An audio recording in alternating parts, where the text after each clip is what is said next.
Hey guys, welcome to my channel. There are places on Earth where engineers quietly agree on one rule: you simply don't build there. Not because it's impossible in theory, but because failure would be unforgiving. The Yarlung Tsangpo River is one of those places.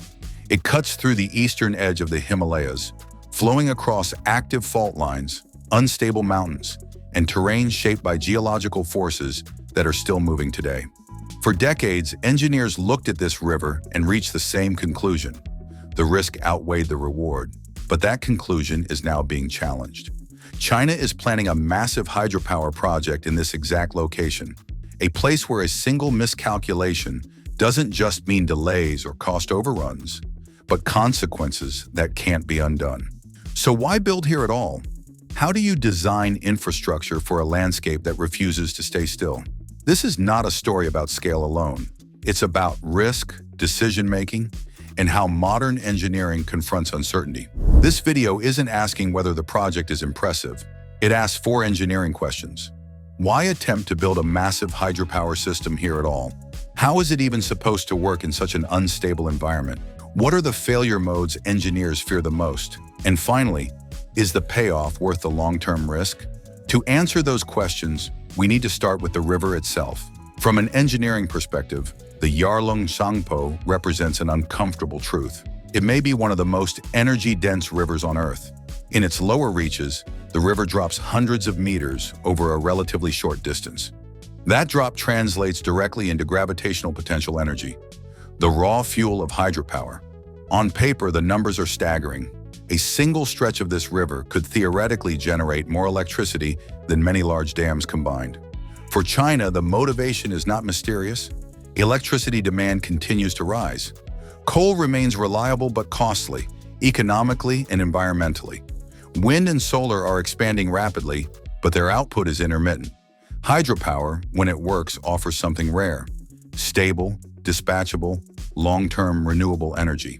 But there's a deeper layer to the decision. Energy generation in China is geographically mismatched. Demand is concentrated in the east. The largest untapped energy resources lie in the west. That creates a persistent engineering problem: how to generate power where people don't live and move it reliably to where they do. In that context, the Yarlung Tsangpo isn't chosen because it's safe.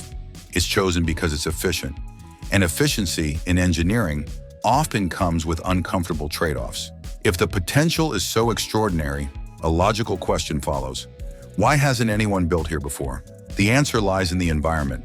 This region sits near active tectonic boundaries. Earthquakes here are not rare events. They are expected features of the landscape. The mountains themselves are young and restless, shaped by ongoing geological forces. Rock layers are fractured, slopes are unstable, landslides are common. Then there's the river. Seasonal flow variations are extreme.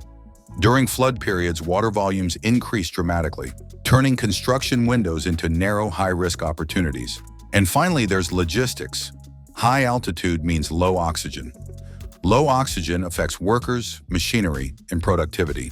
Every ton of concrete, every turbine component, every piece of equipment must be transported into one of the most challenging construction environments on Earth. Traditional hydropower models, massive concrete dams relying on geological stability, simply don't translate well here, which is why this project's not trying to repeat the past. It's attempting a different approach. Despite popular headlines, this project is not expected to rely on a single river-blocking megadam. Instead, the design philosophy appears to favor a diversion-based system. Rather than stopping the river, engineers aim to redirect part of its flow. Water would enter long tunnels carved deep into the mountains, travel through underground passages, and drive turbines housed in massive subterranean caverns. The river itself continues downstream. From an engineering standpoint, this approach offers several advantages. First, it reduces surface disruption. Second, it avoids concentrating pressure behind one enormous structure. And third, it allows the system to be divided into multiple components rather than a single point of failure. In simple terms, the design doesn't try to overpower the river. It tries to coexist with it. But this introduces new challenges. Tunnel-based systems demand extraordinary precision. Turbines require millimeter-level alignment. Water flow must be controlled across long distances without inducing destructive vibrations or pressure surges. And all of this happens underground, inside rock that may shift slowly over decades. This is no longer just civil engineering, it becomes long-term geological management. This is where the project moves from ambitious to brutal. Engineers don't ask whether a system can fail, they ask how it fails. And here the failure paths are complex. Seismic risk. This is not a question of resisting earthquakes, it's about surviving them. A sudden fault movement doesn't need to destroy a structure outright to cause catastrophe. A shift of just a few centimeters can misalign tunnels or damage turbine systems designed with extremely tight tolerances. Long tunnels through fractured rock face constant threats: rock bursts, water ingress, and gradual deformation. A collapse wouldn't simply stop power generation. It could trap water, increase internal pressure, and cascade into adjacent sections of the system. Long-term geological movement, mountains move slowly, but relentlessly. Over decades, small movements accumulate. Stress builds, materials fatigue. The challenge isn't predicting tomorrow's conditions, it's designing for changes no model can fully simulate over a century-long lifespan. Construction reality. Even before operation begins, the construction phase itself is hazardous. Short weather windows, reduced human endurance at altitude, complex coordination between surface and underground teams. At this scale, delays aren't just expensive, they're dangerous.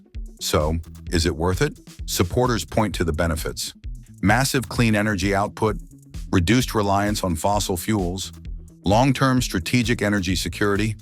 Critics focus on what can't be undone: ecological disruption, downstream uncertainty, maintenance costs that may grow faster than projected. And this is where engineering judgment becomes essential. The hardest part of any mega project isn't building it. It's operating it safely for the next 50 to 100 years, in an environment that constantly challenges your assumptions. The real cost of infrastructure is paid long after the opening ceremony. The Yarlung Tsangpo hydropower project is more than an engineering proposal. It's a test of how modern infrastructure responds to uncertainty. If it succeeds, it may redefine what's possible in hydropower. If it fails, the consequences won't be symbolic. They'll be geological, environmental, and irreversible. So the question isn't whether this project is impressive. The question is, when engineering reaches this far into the unknown, how confident do you need to be before you begin? When projects reach this scale, success is no longer defined by whether construction is completed. It's defined by what happens after. After the headlines fade, after the ribbon is cut, after the first decade of operation reveals which assumptions were correct and which ones quietly weren't. The Yarlung Tsangpo hydropower project sits at the edge of what modern engineering believes it can manage. Not because engineers lack skill, but because nature here refuses to behave predictably. If the system performs as intended, it may become a benchmark for how extreme environments can be harnessed without being overwhelmed. But if the balance tips even slightly, if geological forces move faster than designs anticipate, the consequences won't arrive suddenly. They'll accumulate, silently, over years. And that is what makes this project truly extraordinary. Not its size, not its power output, but the fact that it asks engineers to commit, not just to construction, but to decades of vigilance in one of the most unforgiving landscapes on Earth. So the question this project leaves us with is not whether it can be built, it's whether humanity is prepared to take responsibility for infrastructure that will be tested every single day by forces far older than engineering itself. So the real question isn't whether this project can be built, it's whether we're ready to live with the consequences decades after construction ends. If you want to understand how engineering decisions shape the future, subscribe to the channel. Thank you for watching. See you in the next video.